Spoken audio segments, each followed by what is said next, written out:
Bueno, yo tengo dos dilemas hoy. Uno es hablar parado o sentado. Tengo la costumbre de hablar parado. Y el otro es si apegarme al texto que teníamos preparado como ponencia o dejarme influenciar por mi formación generalista más vinculada a lo macro que a lo micro y hacer una referencia a una circunstancia que, si bien es casual, no deja de tener un profundo significado. Fíjense ustedes que hoy estamos aquí reflexionando sobre banca sustentable y finanzas éticas,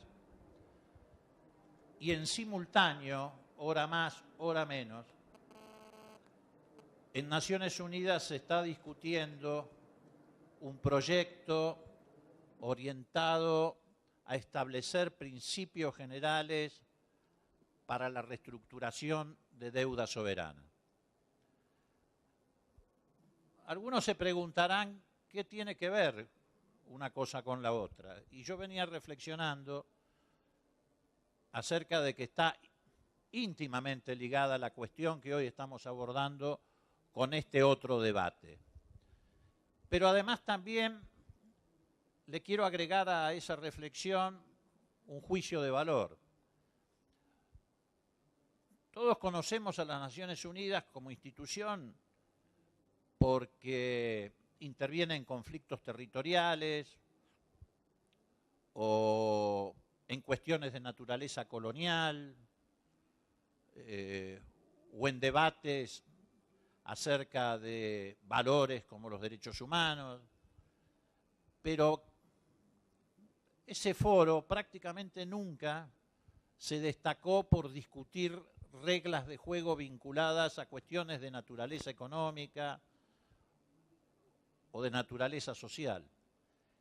Y hoy está debatiendo en este mismo instante nada más y nada menos que el dilema que supone que de aquí en más esos principios generales van a significar que la democracia y la política puede llevar adelante la discusión sobre reestructuración de deuda, o si por el contrario va a seguir en manos esa discusión de los mercados de deuda.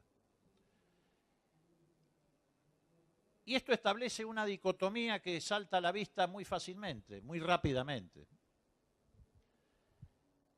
Mientras Naciones Unidas recién inicia ese debate, gracias al impulso de la Argentina, que a través del G77 más China llevó a esta discusión,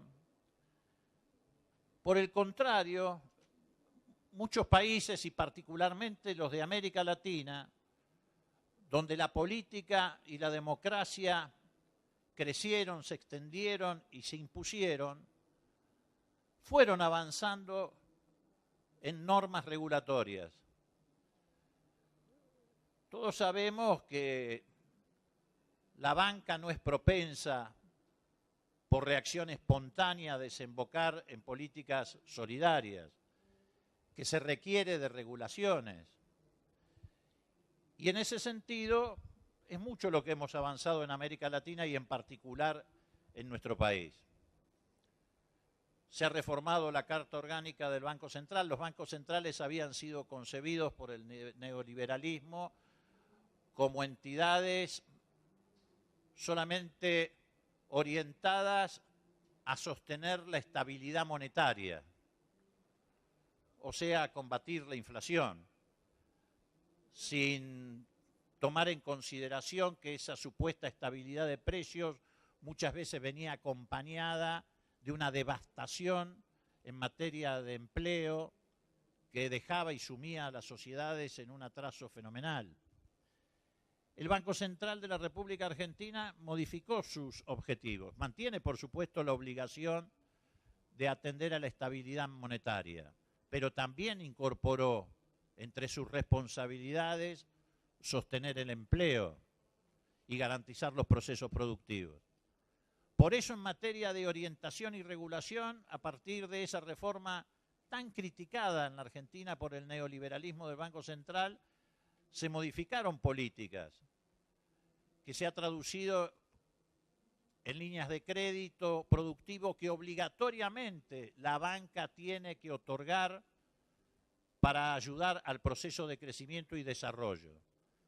Primero, en la primera etapa fue un 5% del total de los depósitos, lo que los bancos deben invertir para posibilitar la adquisición de bienes de capital o instalaciones productivas. Ahora ha crecido, creo que este año se ha llevado al 7%, con una tasa anual del 18%, que sin lugar a dudas es una tasa más que accesible para aquellos que tienen que llevar adelante emprendimientos de esta naturaleza.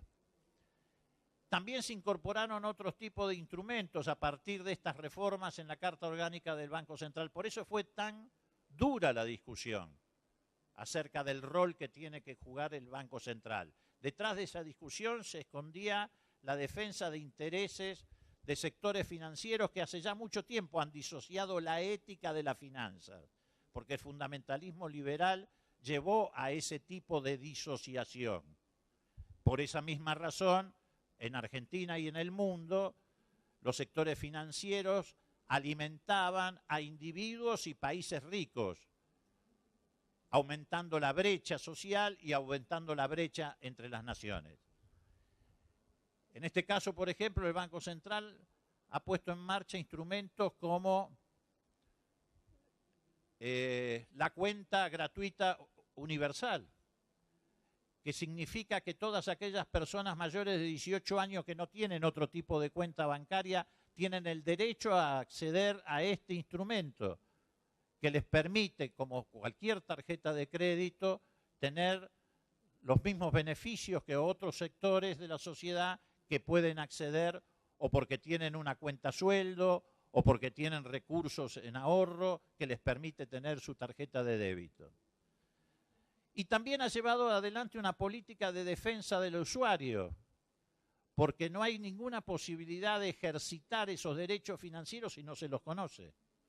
Y si además se deja librado a los bancos, como venía ocurriendo hasta hace pocos meses atrás, la imposición de reglas y de normas que muchas veces el usuario ni siquiera conocía, o porque estaban en la letra chica de los contratos, o porque lisa y llanamente no estaban, y se cobraban ilegalmente cargos de los cuales nos dábamos cuenta cuando recibíamos los resúmenes de nuestras cuentas de crédito o de débito. Ahora, ese papel activo, que se puede ir extendiendo en muchos otros planos y no voy a enumerar para no aburrirlos, en realidad se neutralizaba por estas circunstancias que se viven a nivel internacional. Nosotros podemos tener bancos centrales fuertes, podemos tener regulaciones públicas significativas, podemos orientar el crédito, podemos llegar, algo que está en deuda todavía, a modificar el régimen de entidades financieras. Pero si no se produce un cambio en el plano internacional, de la noche a la mañana una acción como la que llevaron adelante los fondos buitres a través del juez Griesa, desbarata todas esas políticas, porque todo tiene que ver con todo. Y los procesos de democratización también tienen que llegar a los organismos internacionales. Por eso es muy importante este debate que se está haciendo hoy en Naciones Unidas. No porque de la noche a la mañana va a resolver estos problemas, pero abre una puerta, una discusión a partir de la iniciativa de la Argentina. Y no es la primera vez que la Argentina es un ejemplo en el mundo en el seno de Naciones Unidas. Cada vez que hay gobiernos populares que llevan adelante políticas autónomas e independientes, la Argentina se ha destacado en el mundo en los foros internacionales. Hipólito Yrigoyen en 1917 resolvió retirar la delegación argentina de la Sociedad de las Naciones, que era la antecesora de Naciones Unidas, porque decía con una mirada anticipatoria extraordinaria que se le estaban imponiendo a los vencidos condiciones que los vencedores no iban a poder sostener y que esto iba a provocar una segunda guerra, cosa que ocurrió. Por eso tenía razón el otro día la presidenta Cristina Kirchner cuando dijo, contradiciendo a un historiador, que en realidad el fenómeno del nazismo en Alemania no nace con la inflación, sino que nace como imposición del Tratado de Versalles. Porque en esas imposiciones es donde está la raíz y el origen del conflicto que envolvió a Europa. Y también es cierto que la Argentina ha desarrollado políticas independientes en muchísimos otros planos. En Naciones Unidas nosotros logramos con el gobierno de Arturo Illia la resolución 2065 que declaró el estatus colonial de Malvinas y que hasta el día de hoy no es cumplida ni acatada por Inglaterra. Y lo cierto es que hoy la Argentina ha llevado al mundo el debate del rol de los organismos internacionales, porque esto es lo que en el fondo se está discutiendo. Si estos organismos que surgieron de Bretton Woods, el Fondo Monetario Internacional, el Banco Mundial, son organismos aptos para sostener el desarrollo en los países de la Tierra. Y es evidente que no, que hay que reformularlos, que hay que democratizarlos. ¿Por qué? Por una sencilla y elemental razón. No hay responsabilidad social sin democracia. No hay responsabilidad social sin patria. Por eso a mí permítanme pasar un aviso. Yo le agradezco profundamente a Raúl Alfonsín que haya traído a la Argentina democracia para siempre, dejando atrás el autoritarismo, como le agradezco a Néstor y a Cristina que hayan traído patria para todos, dejando atrás el neoliberalismo. Gracias.